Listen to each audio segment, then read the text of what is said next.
What's up, everyone? I hope you all are having a wonderful and blessed day, and if not, I do hope that it gets better. I would like to say thank you for stopping by the channel and checking out today's video. It means a lot to me, and I do appreciate it. Now, if you're enjoying the content that you're seeing here, and you wouldn't mind continuing to help support not only me, but the channel as well, please feel free to hit that like and subscribe button, and make sure to hit the bell icon so you can stay updated on all of my future content. Now, today, will be a quick video as we are going to go over how to craft new cards for your heroes and how to upgrade them. So every hero has a very decent assortment of cards, with the hunter having 3 times as many as everyone else. Now, in order to craft cards, you need a resource known as gamma coils, which can be gained through missions, both main and side missions. Once you finish and you come back to the Abbey, you are going to have to wait before you can get to work.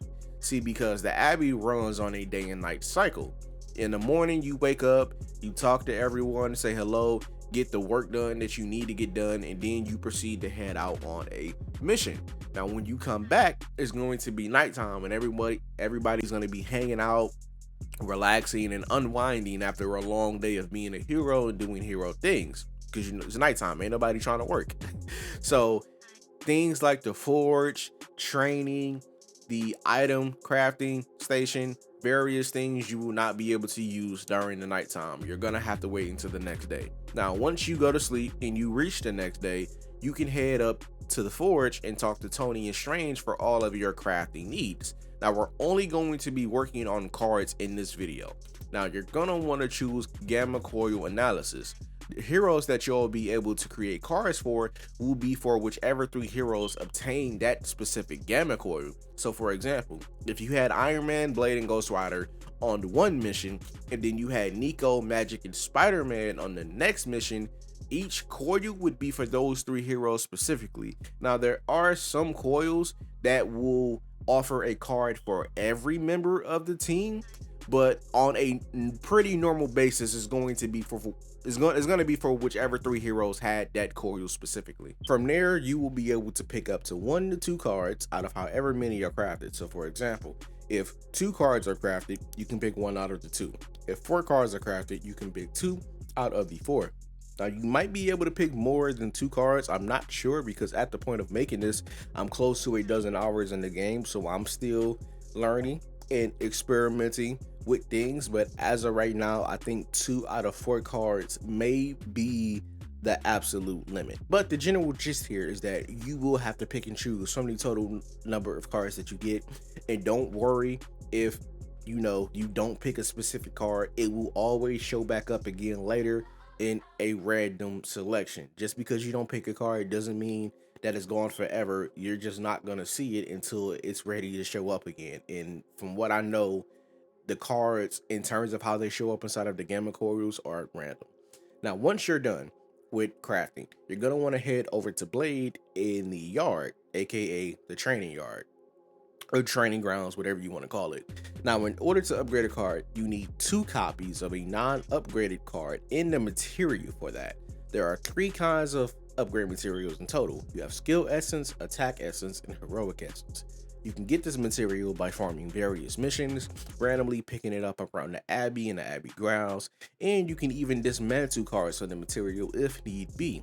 Now, while I have you, don't forget to do training every day if you can, because not only does it help to boost friendship with various members of the team, but you can upgrade your training level. And by upgrading your training level, that will grant you new skills like explosives doing increased damage in combat, and so on and so forth.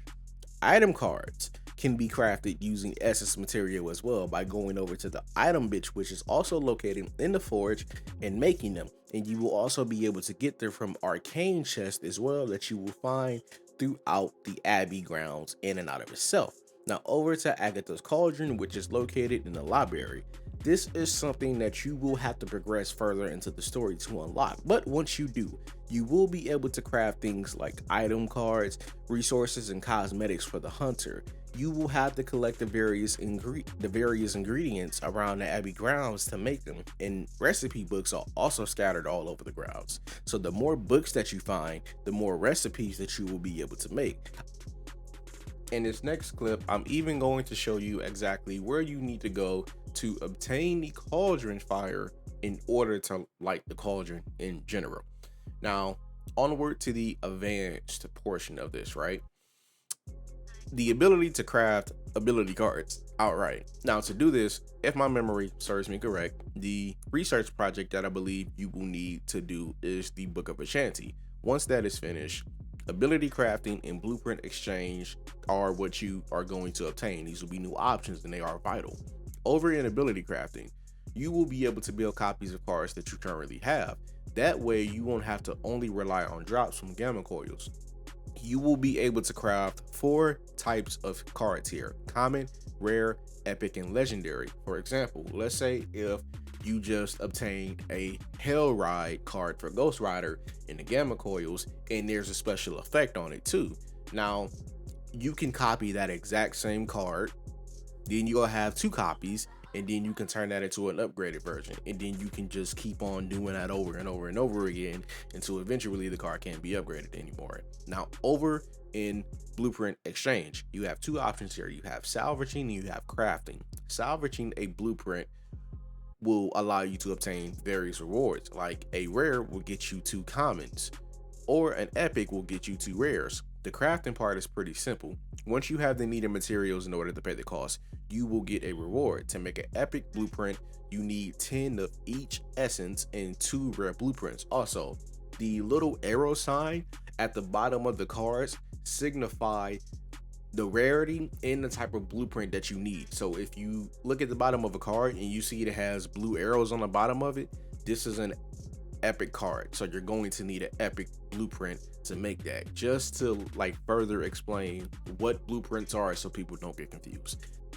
So with all that being said, that brings us to the end of the video. Let me know down in the comments below which card are you guys' favorite so far. I'm curious. I hope that you've enjoyed the video. I hope that this helps you, and if it did, please remember to like, share, and subscribe, and smack that notifications bell so that you'll never miss out on any of my future Midnight Suns related content, and I will catch you guys in the moonlight.